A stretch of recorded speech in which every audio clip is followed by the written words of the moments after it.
Craving your next action-packed adventure? Audible delivers thrills of every kind on your command, like Project Hail Mary by Andy Weir, where a lone astronaut must save humanity from extinction, narrated with stunning intensity by Ray Porter. From electrifying suspense and daring quest to spine-tingling horror and romance in far-off realms, unleash your adventurous side with gripping titles that'll keep you guessing.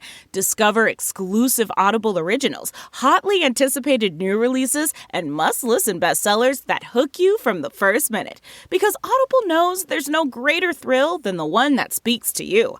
Discover what lies beyond the edge of your seat. Start your free 30-day trial at audible.com/WonderyUS. That's audible.com/WonderyUS.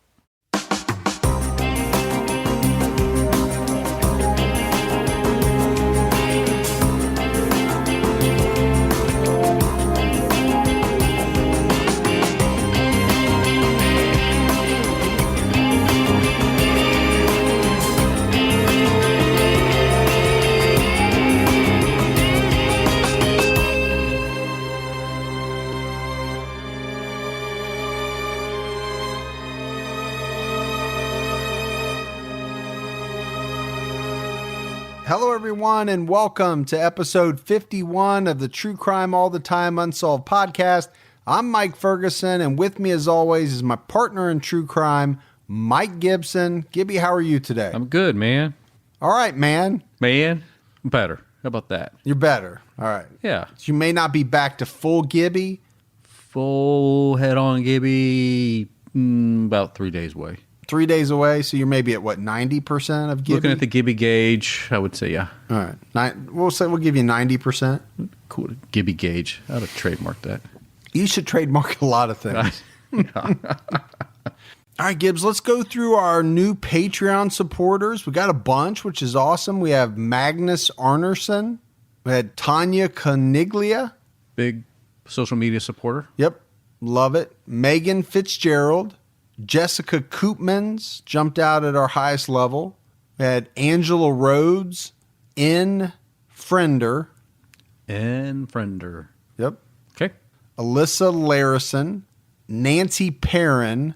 Becky Parton, Tyler Basil Wilson jumped out at our highest level and then added some on top of that. What you do when you have a name with Basil in it. For good measure. That's right. Gretchen Schwartz, which brings to mind two things for me. Number one, may the Schwartz be with you. And then also, having just come out of Christmas time, Schwartz from the Christmas Story. Oh, licks the pole? Yeah. Seems like something was that you would his do. name? Last name was Schwartz? Yeah. Then we had Mary Van Ravensway. Very cool name. It is. She's part of Ravenclaw, Harry Potter. Is that what you're putting her in Ravenclaw? I'm just already doing it. I was thinking maybe she was a Hufflepuff. But, Not with that name. oh, you got to be a Ravensclaw? Yeah. Is that what it's called? Ravensclaw? I think so. Now we've said it so much, I'm not even sure if it's right. Yeah. But she has such a cool name that there's two A's back to back. That's how you know you made it. Yeah. When you get two vowels back to back. Well, you can have two O's a lot of times, but how often do you see two A's back to back? Well, very often. Back to back. Front to front. I don't know. You see front to front a lot? So We had Jenny Sandercott. And then if we go back into the Patreon vault, Gibbs. yeah, let's go back. You want to go back? So this week we selected Katie Turner, been a longtime Patreon supporter month after month. So we want to give a big, huge shout out to Katie. We appreciate that so much. It means a lot. And a cool name, because anytime you have a name that your initials sound the same as your first name. I never thought about that. Yeah, Katie. KT. KT. KT. So big shout out to all of our new Patreon supporters, everybody that continues to support us. And then on PayPal, we had support from Bethany Joe Poulter, Patrick Iflin, Shantana Ledden. Shantana. I think. Yeah. And Jenny Pogue. Oh, great. So we had great support on PayPal as well. That's awesome. Thank you so much, everybody. And then we never want to leave out our social media friends, Facebook, Instagram, Twitter. They are Snapchat. whatever that is.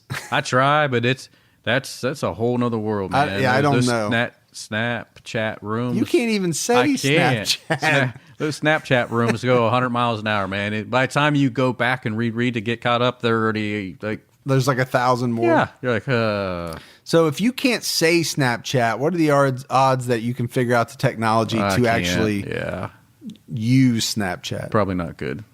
So, yeah, we want to give huge thanks to all of our supporters. You know, we've got a lot of people sharing the podcast with their friends and family. Yeah. Especially over the holidays. That was awesome.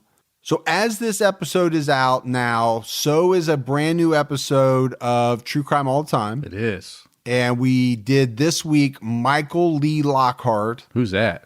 Exactly. That's right. One of those unknown that you guys like. A lesser known, but, you know, captivating case, bad guy who ultimately gets what's coming to him. Yeah. And so check that out, either if you haven't already, after you listen to this one. Now, I want to make sure, Gibbs, I talk about the True Crime All the Time store. We have a ton of new merch. And I know I've been saying it for a while, T-shirts, and I wasn't exactly sure how I was going to do it. Well, I think I figured it out. Did you get some underoos? And I did not get underoos. I know you like underoos. I did get, I was able to get in contact with the people that make Husky jeans. Yeah. And so I did get some in your size. You want to sign up? And I had the label embroidered on the back pockets for you. That's awesome. So that you can Nothing comes between me and my Gibbies. And your Husky Gibbies. See if Brooke Shields will do that ad for me. Are those Huskies still made, do you think? I don't know. I don't either. Yeah. I don't need them now. If they are, we should get... No, you don't. But if they are, we should get sponsorship. Yeah. But still wait for K-Bar to come through for me. Yeah, that'd be an awesome sponsorship. Yeah. But there's a lot of cool stuff out there. We've got some stuff for your pets. Yeah, pet bandanas. A lot of different types of T-shirts and different colors and every size under the sun. Sweatpants, fleece jackets, and fleece headbands. I think you got a couple of the booty shorts. Yep. I got some booty shorts that I ordered for myself, actually. Yeah, since you're working out now. Size extra small. I'll leave that right there. Well, it's... No. I can't wear them now. Just leave it alone. I can't wear them now, Gibbs. It's part of my 2018 New Year's resolution. Yeah, don't worry. I bought them to get into later. I'm fine that you said you wear small booty shorts. That's all I need. It's out there for everybody to hear. It's like motivation for me to be able to get into. It's okay. These booty shorts. You won't have a problem, Mr. Small in the booty area. All right. So definitely check that out. It's live as of the time that this episode comes out. Also, the internet thing's live. Yeah. It's open 24/7. Yeah. It's on the interwebs. Interwebs. Yeah. Once you Snapchat that out. Snapchat that out. Hey, thank goodness for Gore for inventing the web for us. Exactly. All right. You ready to talk about this week's episode of True Crime All Time Unsolved? Let's do it. Like my friend Tone Loke says. Was that your friend Tone Loke says that? Yeah, we used to hang out back in the day. Did you? Taught him a few things. I'm sure you did. Yeah. So this week we're talking about Hugue De La Plaza. And it's kind of a tough first name to say. There's a lot of silent letters in it. Use my hook on phonics and you got it. It looks like Hugues, but the way I understand it, it's pronounced Hugue. Yep. So we are in San Francisco, Saturday, June 2nd of 2007. And the police are taping off what they believe to be a potential crime scene at the home of 36-year-old Hugue De La Plaza. And we got to talk about the description of this scene, Gibbs, because it's one that's very disturbing. You know, officials would come out and say that just walking up to the door, there was a very strong smell. Yeah, you know, blood. All that iron. And it was like an iron. You can smell that metal. Yeah. They could smell the fact that there was a tremendous amount of blood inside. And once they get inside, obviously they see this extreme amount of blood. And there were people that would make the statement that they'd never seen anything like it. And you're not talking about Mayberry PD. I mean, this is San Francisco. Yeah, they've seen some things. They have their share of very violent crimes. So for people to come out law enforcement individuals especially, to come out and say that, I've never seen anything like this. I've never seen this amount of blood, just helps paint the picture of how gruesome and disturbing this crime scene really was. There were bloody handprints and hand smears on the walls, and they found Hugue's body laying there with several stab wounds. So the medical examiner on site would call it a homicide, and this would kickstart a homicide investigation. So as we like to do, I want to talk a little bit about Hugue De La Plaza, because he was a different kind of man. People described him, Gibbs, much like yourself, as a cosmopolitan man. This was a guy that, loved music, loved art, fashion. He was a world traveler. Yeah, he was he was worldly. He was what? He was worldly. Worldly? Yes. Okay. Like you. I'm semi-worldly. To get that out, you really have to stress the one word. I do. And then put the ly on it. I do have to slow it down. Let's slow it down. Slow it down. But people say that, he was, this was a gentle man. He was full of life. He loved life, and he lived it to the fullest.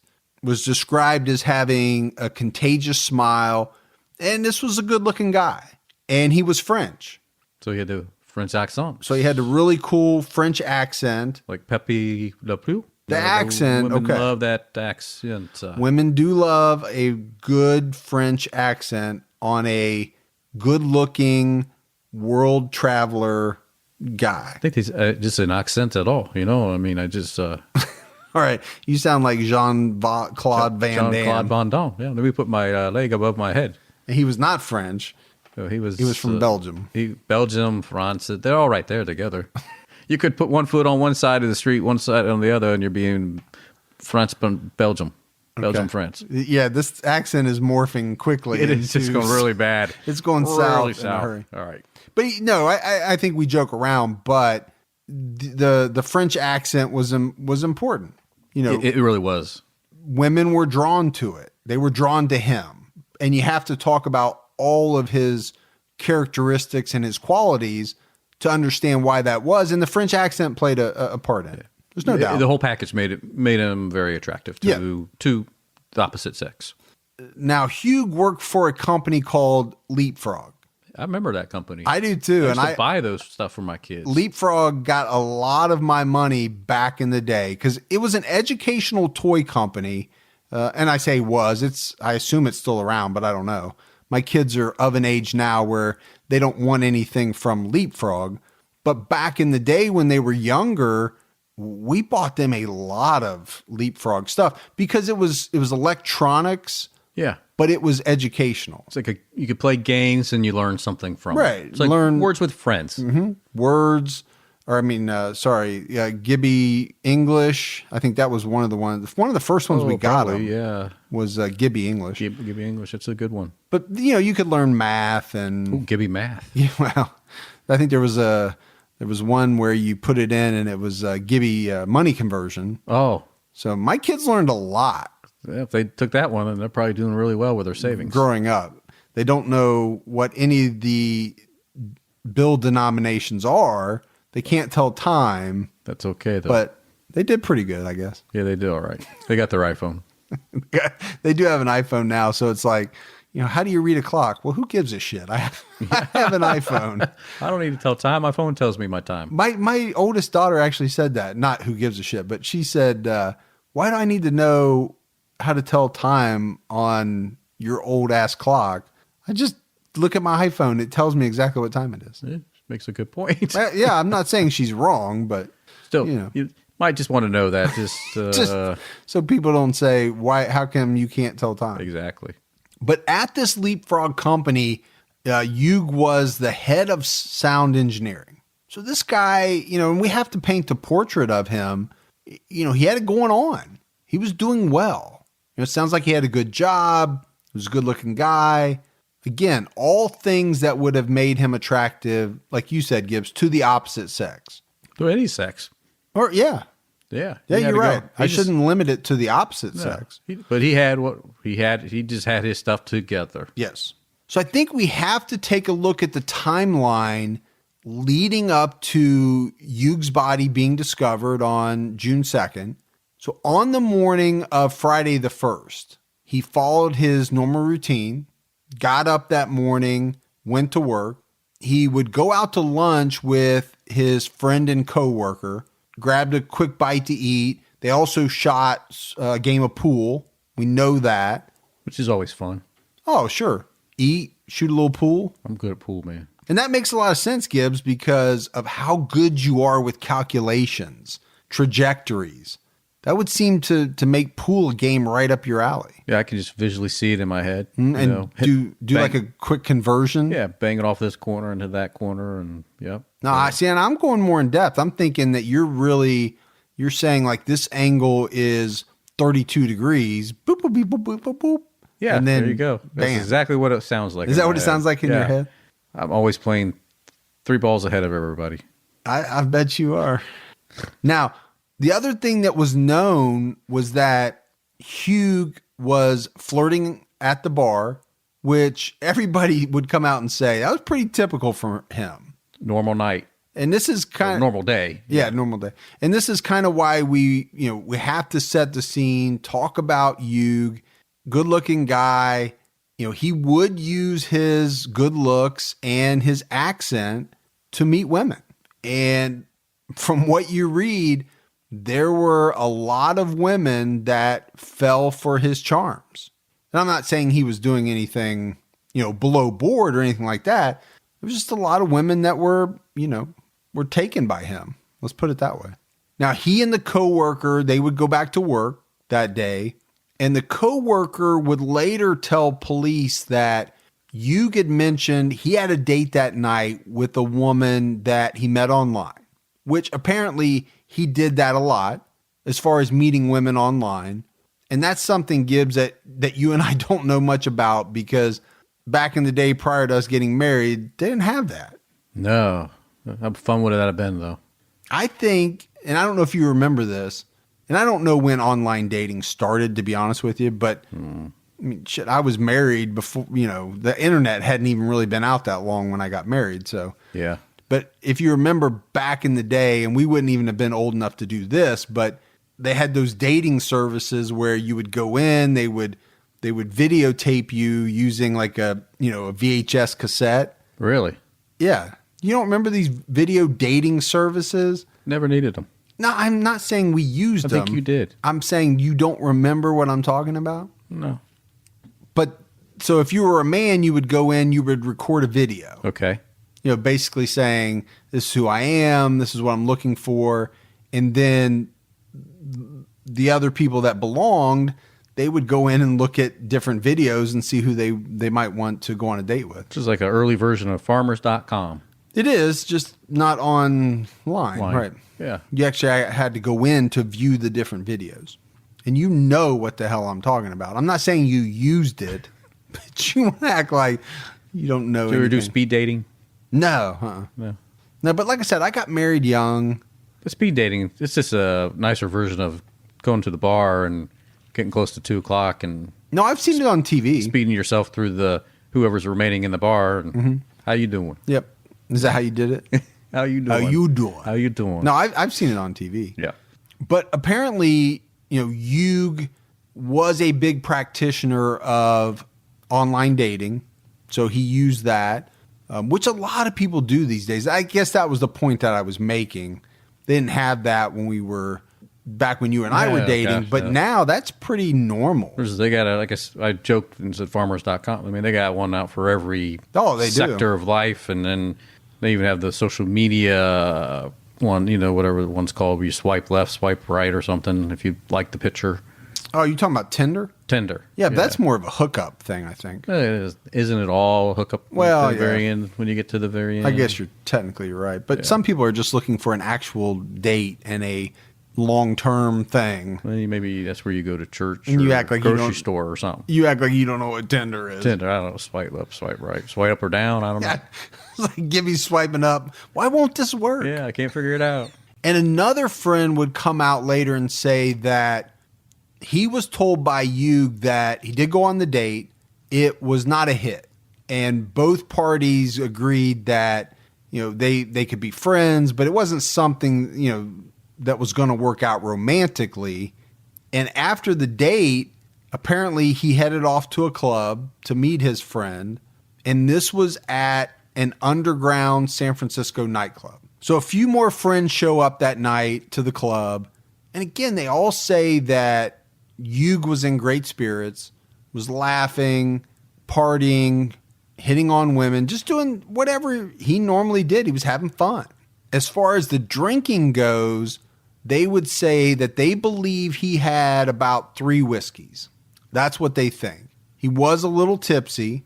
And again, depending on how strong those whiskeys are, Gibbs. Yeah. He could have been drinking doubles for all we know. 2-finger pour or 4-finger pull. Who knows how deep that glass was. But he is tipsy, and at some point, he decides to call it a night. And this was even before the club closed. So he didn't shut it down like we would back in the day. Told his buddy that they would hang out tomorrow after work, and they would go on a motorcycle ride. So apparently they both had motorcycles. Yeah, so maybe they worked a few hours in the Saturday morning, and then they're jump on their... Go on a ride. So they estimate that he left the club around 1:45 a.m.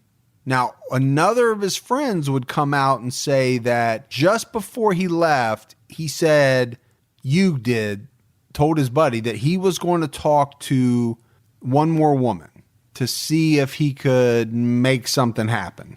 Yeah, he's going for a last-minute hookup as he walks out the door, Do a little, how you doing? And maybe she says, I'm doing good now that I found you, and, Is that how it plays in your mind if you were back on the dating scene? How did it play in my mind, or did it happen? I'm saying now, is that how it plays?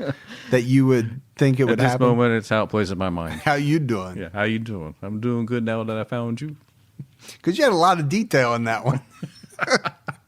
What is known next is that Hugue walks home to his apartment, and to get there, he had to walk through a neighborhood that was a little shady in some areas of the neighborhood, but it was also said it was one of those neighborhoods, Gibbs, that they were trying to revitalize, right? It was in the process of being revitalized, but it had some pockets of... It was still pretty rough with the criminal activity. The drugs, the pimps, and things like that in certain pockets. Maybe some gang activity even, but... just had to be careful where you walked. Yeah. And again, we're talking, by this time, 2:30. Probably not the best time to walk through a neighborhood like that. And it is around 2:30 a.m. that a neighborhood security camera captures an image that many people feel shows Hugue alone stepping outside of his apartment. And I think the reason why we have to say that many feel is, it's a security camera image. It's dark. It's not 100%, right? Silhouetted maybe, but most people looking at it would say that, yeah, that's him. So the next day, Saturday, the 2nd, Hugue does not show up for his plans to go motorcycle riding with his friend. And that's obviously a big concern to the friend. So he leaves Hugue a message, but doesn't hear back. Now on Monday, Hugue never shows up for work. And we know why, because we've already talked about what happened on Saturday and what was found, but his friends don't know this yet. So his friend goes to his house, and he could actually see blood from the street, from behind the tape, on the stoop that was just outside of Hugue's front door. Now, going back to that day, Saturday, June 2nd, we know that's when his body was discovered. It was actually about 8:20 in the morning when police discovered his body at his apartment. So time-wise, Gibbs, this would be what? Roughly 6 hours after he walked out? after he left the bar. And what happened was a neighbor came out of their home to get the morning paper. They saw the blood that was right outside of Hugue's door, called 911. Police arrived. There's blood everywhere. The police could follow Hugue's bloody footprints, and they could see what direction and what route he had taken in walking throughout the house.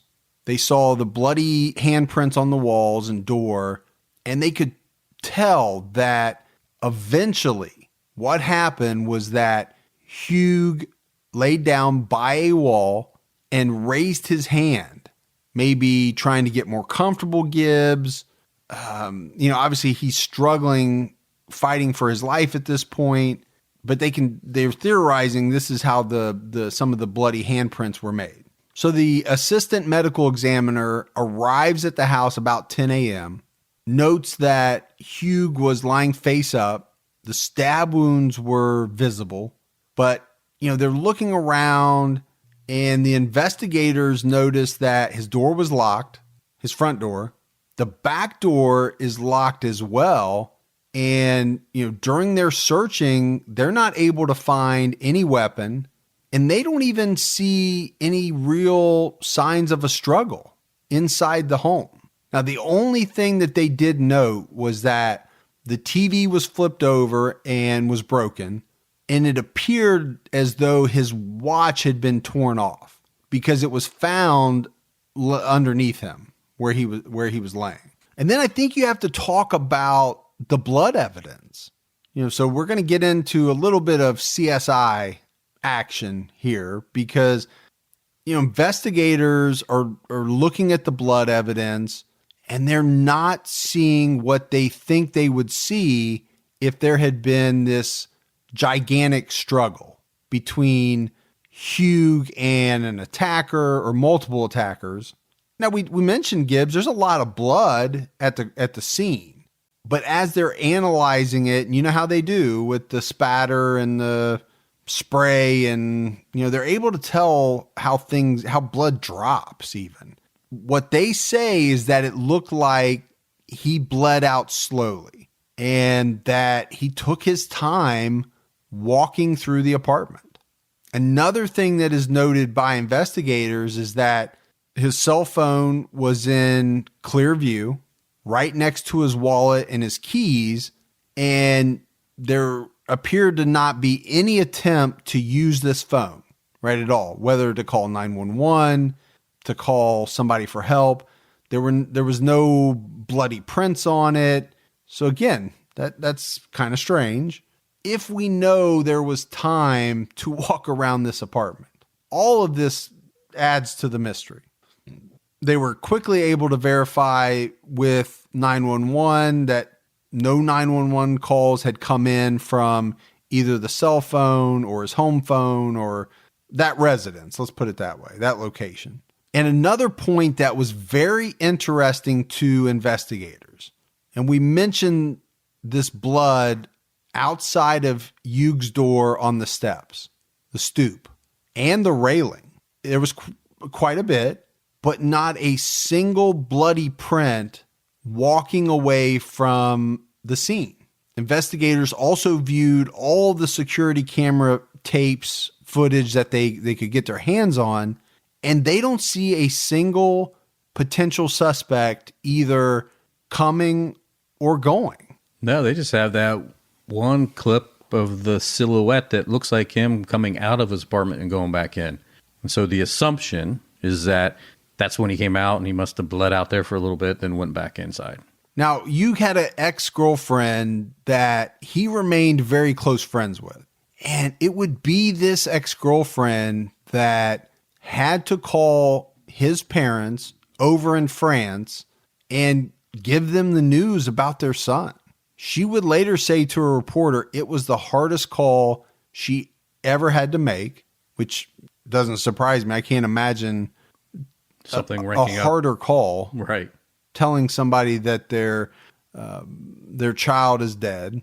And she would say that when she called his parents, she woke them up at about 4 a.m.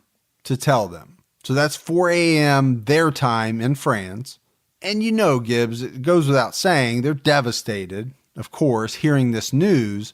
But she would tell a reporter, his ex-girlfriend, that she could hear over the phone his mom in the background screaming, just wailing over the loss of her son.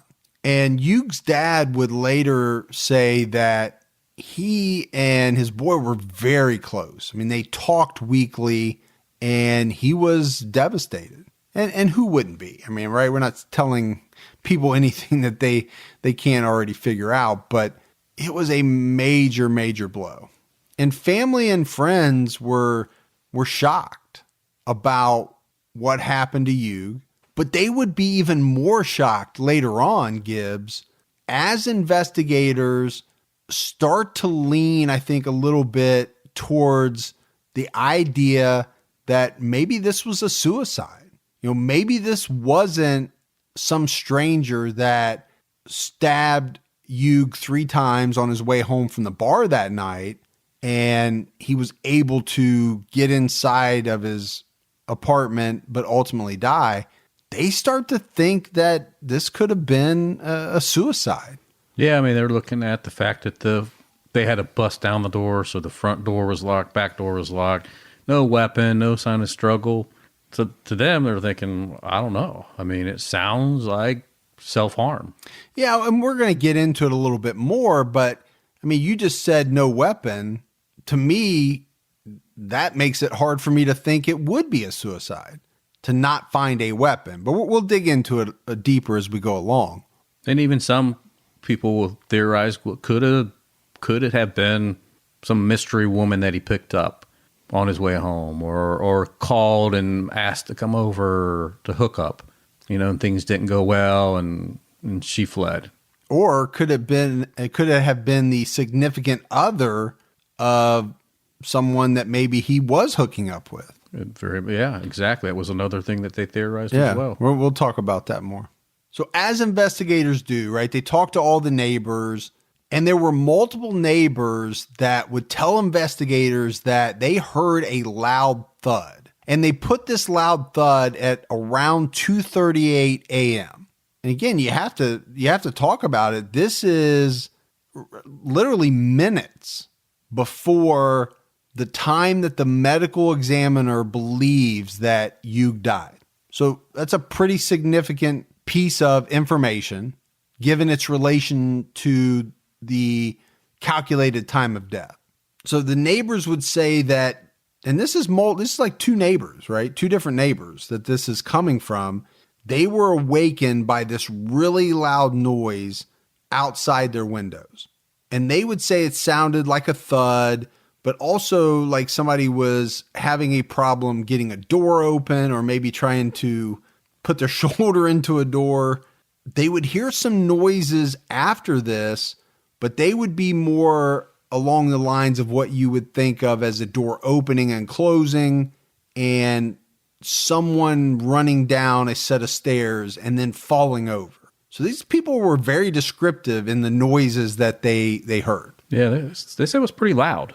I mean, not like a medium-sized noise, if that's such a thing, but yeah, definitely loud and distinctive. Well, they're connected, right? So they are these neighbors are connected to Hugue's apartment. Yeah. Right? Obviously, these are not houses separated by 15 feet or whatever. Yeah. They're connected, so they're going to be able to hear a little bit more. But you're right. I mean, they're very descriptive in what they say they heard, but also the fact that it was so loud. And I can tell you right now, it would have to be super loud to wake me up at 2:30 in the morning. Oh, because I sleep like a tank. Do you? I don't. Yeah, I'd hear it. Oh, now my wife, if a mouse farts in the other room, she's up like, hey, so I heard something. What's going on? What's going on? I don't know why we would have mice in our home, which we don't, but no, but it sounded like a good analogy. You get what you mean. Yeah. Yeah. I mean, the slightest noise, and I swear she just bolts up like, Huh? What's going on? Yeah. And then she says she tries to wake me for 4 or 5 minutes, and then she goes back to bed. So I'm not much of a watch person. And yeah. I mean, I've got all the accoutrements to protect myself. Yeah. That's my word for That's your word the of episode. The day. Yeah. But the problem is I have a hard time waking up to put my Liam Neeson skills into action. Well, it's kind of a problem. Yeah. Just tell her not to. She just needs to hide. That's what she needs to do. Let him take me first. Yeah. Now, the autopsy report would be released about 3 days later, and it would confirm 3 serious puncture wounds. So 1 to Hugue's abdomen, 1 to the chest, and 1 to the left side of his neck. So these were, pretty serious wounds. He had severed blood vessels. The wound to his chest had punctured his left lung. First thing that pops into my head, Gibbs, is pretty severe type of stabbing wounds to give yourself in multiple places. Yeah, I don't know, man. I guess if you had the willpower and you wanted to do it, maybe you could do the first stab to your gut. It'd be the easiest one because you could kind of like throw your body on it, By the third, But I don't know, man. You're having a hard time. You'd be second guessing yourself on the second one if you can even gut yourself through doing that, coming through your chest, and then to say, "Oh man, all right, now let me do my." I don't know. And I think one of the issues to talk about, and maybe why investigators at a certain point entertained the theory that this could have been self-inflicted, was because the neck wound was consistent with a right-handed person, which Hugue was, slashing their throat, right? It went in the correct direction that investigators would think somebody would do if they were right-handed.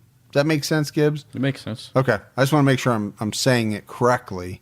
And I assume if it makes sense to you, that it will make sense to other people. That's the way I would assume you would assume. All right. You assumption Well, don't make an ass out of you and me. Just you. But they would say the same thing about the cut on the chest because of the direction that the cut was made. Now, the abdominal wound was straight, kind of more straight in, right? It wasn't a slashing directional wound. No, it's like some... a plunging. Plunge, yeah. Or pull towards. And again, they thought that, okay, that could be self-inflicted. But the medical examiner would also say that he found what he considered to be defensive wounds. So we're talking about bumps and bruises on Hugue's forehead and a 2-inch bruise on his right forearm. So you could definitely consider those to be defensive wounds. And now you could also get those in other ways, right? You could be drunk and fall down and sure, yeah. hit your head or hit your arm on something. Fall down the steps, whatever. Mm-hmm. Yeah. If they were defensive wounds, that really takes a lot of steam out of this could be self-inflicted. And investigators don't find anything in the way of physical evidence at the crime scene. I mean, all they find is Hugue's DNA, nobody else's, and the only footprints they find belong to him. Now, that is the one that I'm really struggling with. Well, you got all that blood. A lot of blood. But they don't have any other footprints. I mean, that is concerning. It is. So, and I don't want to jump the gun, but, for somebody to kill somebody and then leave out the front door be virtually impossible, right? Without tracking through some blood or... Well, we know nothing's impossible. Well, yeah. But unlikely. I mean, you're going to do some kind of Spider-Man move where you get up and swing through the door and land on the other side of the blood? I do have that flexibility. You do have a certain special set of skills. Oh, yeah, you're right. Nothing's impossible. Investigators, they took a couple of kitchen knives that were found on site, tested them. They didn't find any traces of blood on those 2 knives. So at this point, San Francisco Police Department investigators, they're really kind of moving forward with this case as a suicide. And again, Gibbs, they don't have any evidence to point to really a homicide. Now, there's some evidence in my mind that makes it hard for me to believe that it is a suicide. But, the investigators would continue to theorize that he could have killed himself, that he could have stabbed himself 3 times, bled slowly enough that he had time to wash the knives off and, go outside, come back inside, and then eventually, die. And I think at this point, they're working on that theory. They even said, it's known that even somebody sane can spontaneously want to kill themselves and actually act on it. It's possible. You could be sitting here right now and happy as can be, but for whatever reason, something comes over you and you decide, you know what, I think I want to try killing myself today. Well, again, back to the anything is possible. To me, that is not very probable. No. And again, I don't have a lot of experience. I have no experience with that.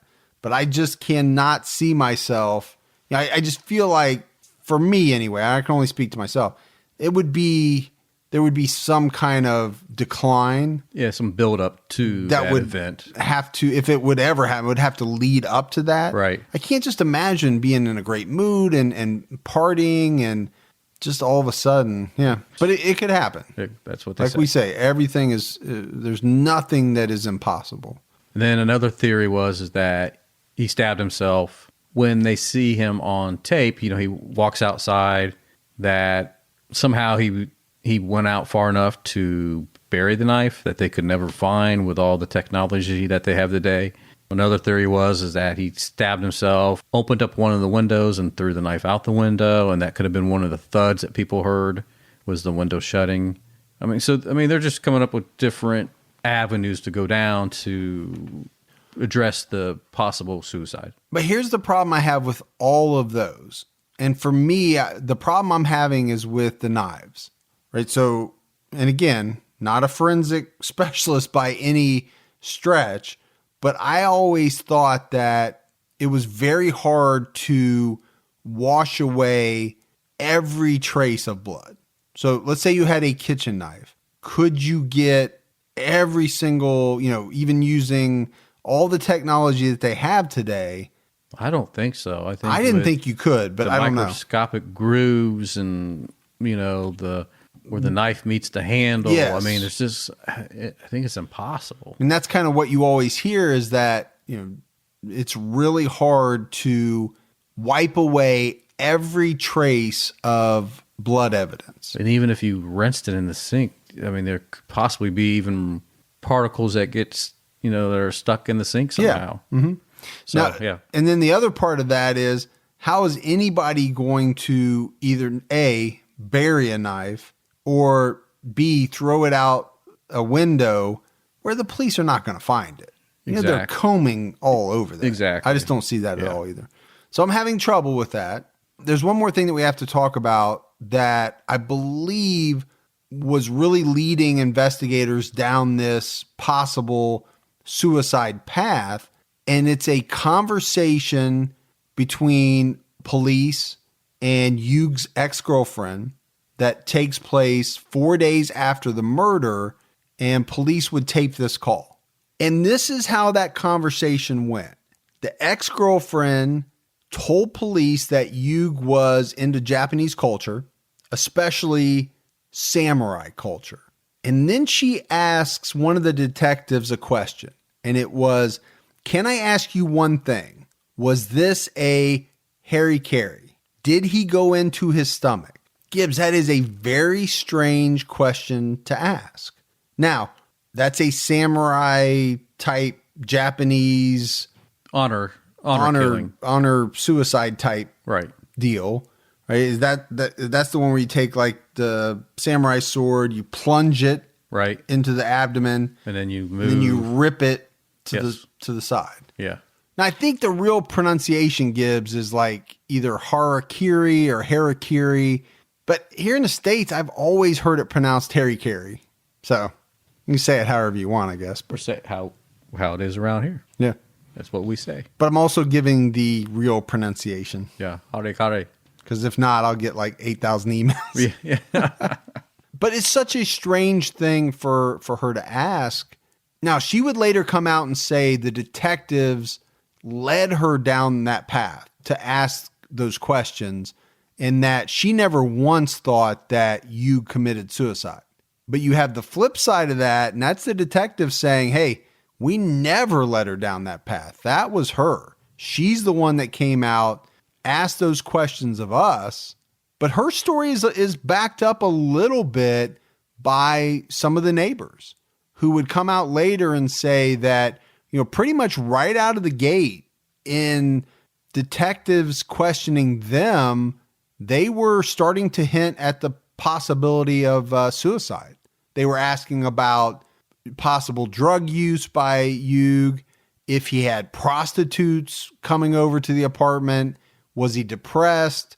They were asking a lot of questions and kind of making neighbors feel that they were already leaning towards the suicide angle. Yeah, kind of pushing that angle on witnesses.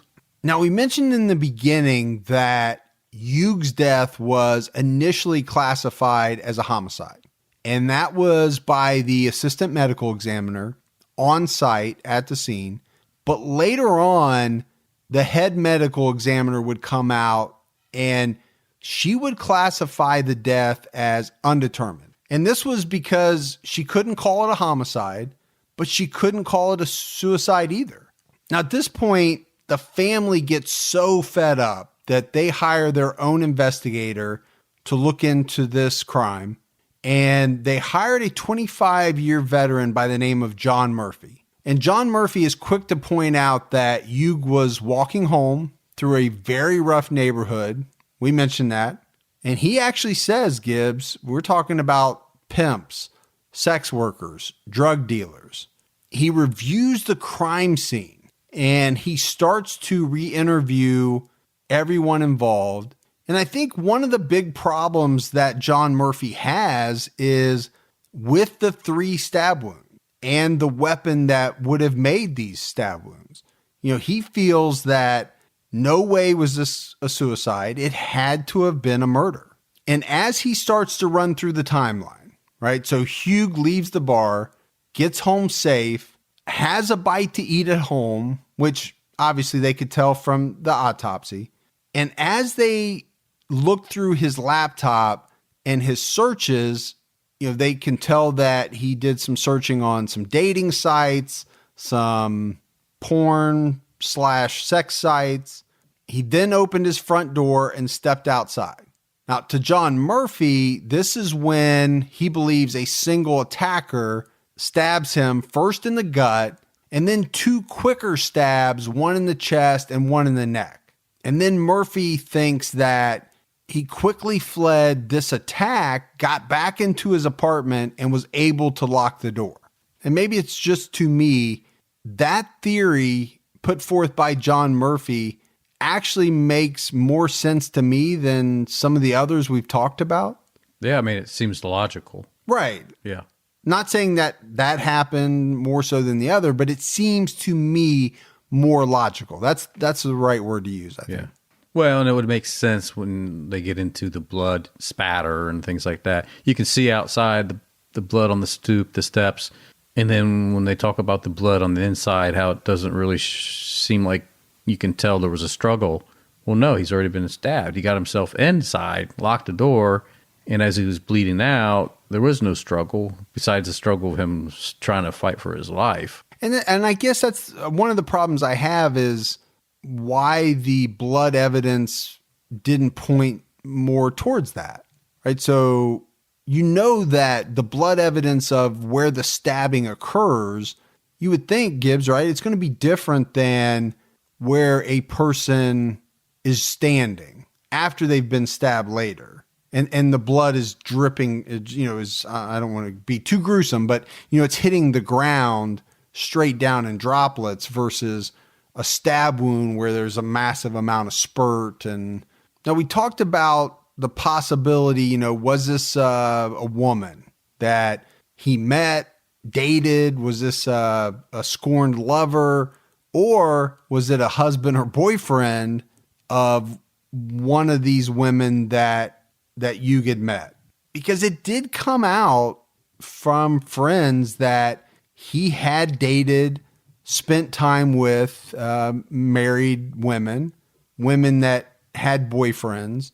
That was something that was known. He didn't seem to have a problem with that. Well, you mess with too many women that have significant others, eventually it could come back and bite you. It could.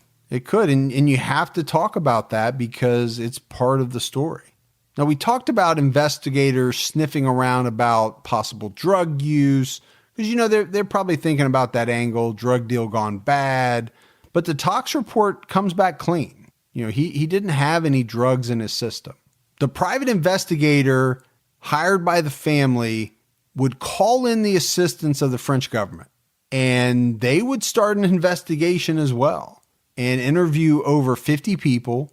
They would do some retesting of the crime scene, and it's this group that would come up with some unknown DNA found on his watch band. And when it was all said and done, the French authorities would present a 2,000-page report in which they concluded that Hugue was murdered.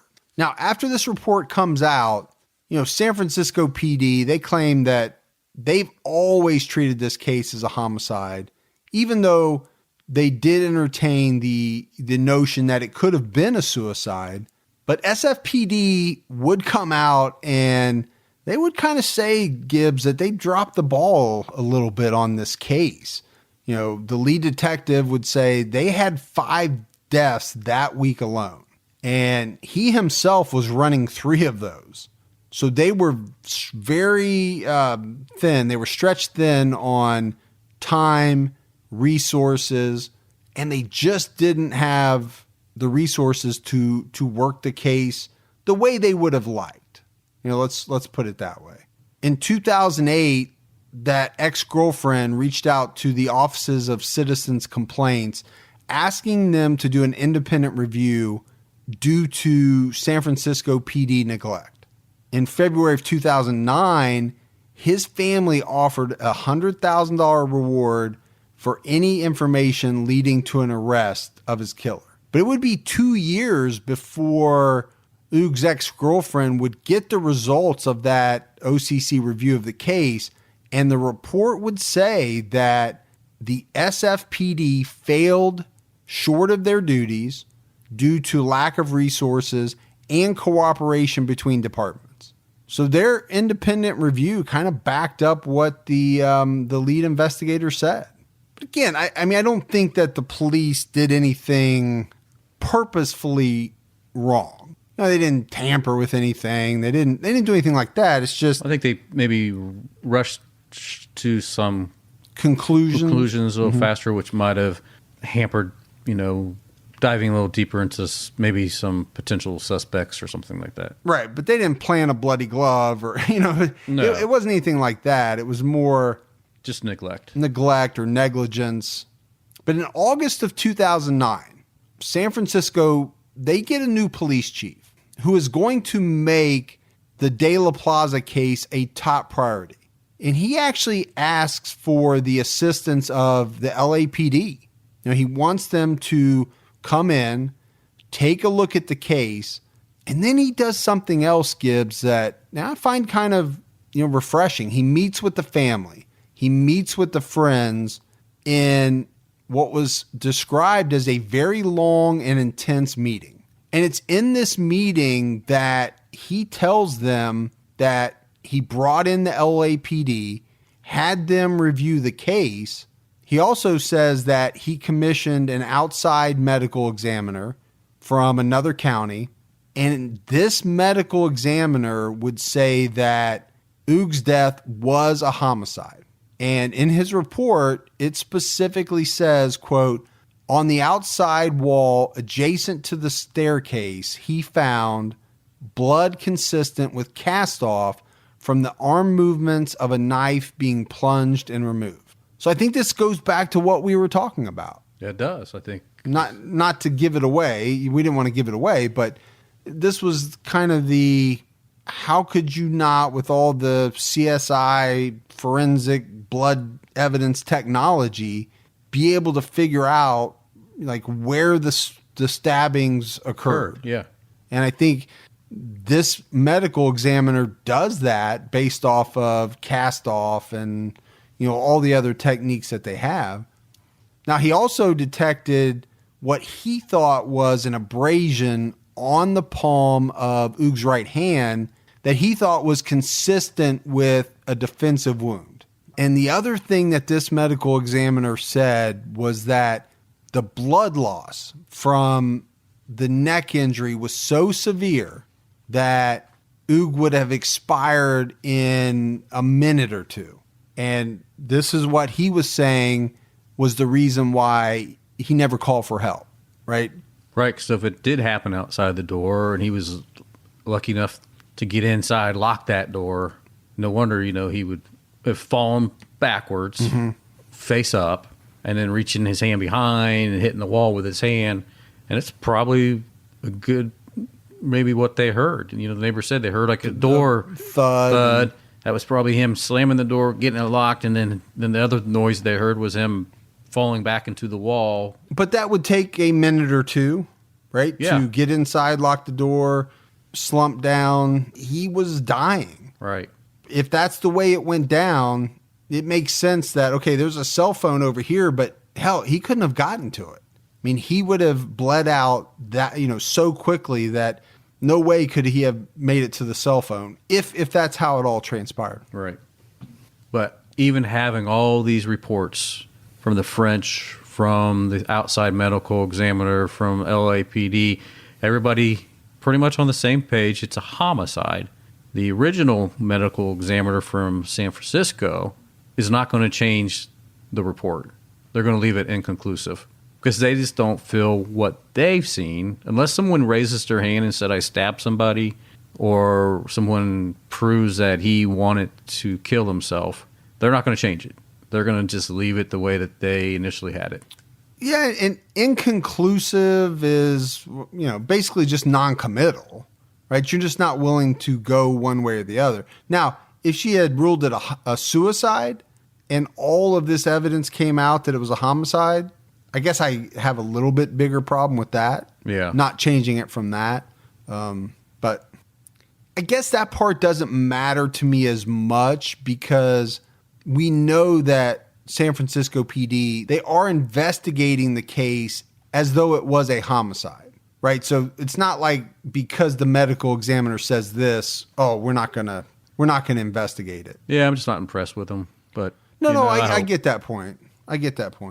Well, and to date, there's not been a single suspect, at least named, and you have to wonder how much of that goes to how the initial investigation was handled. Yeah. What the medical examiner said.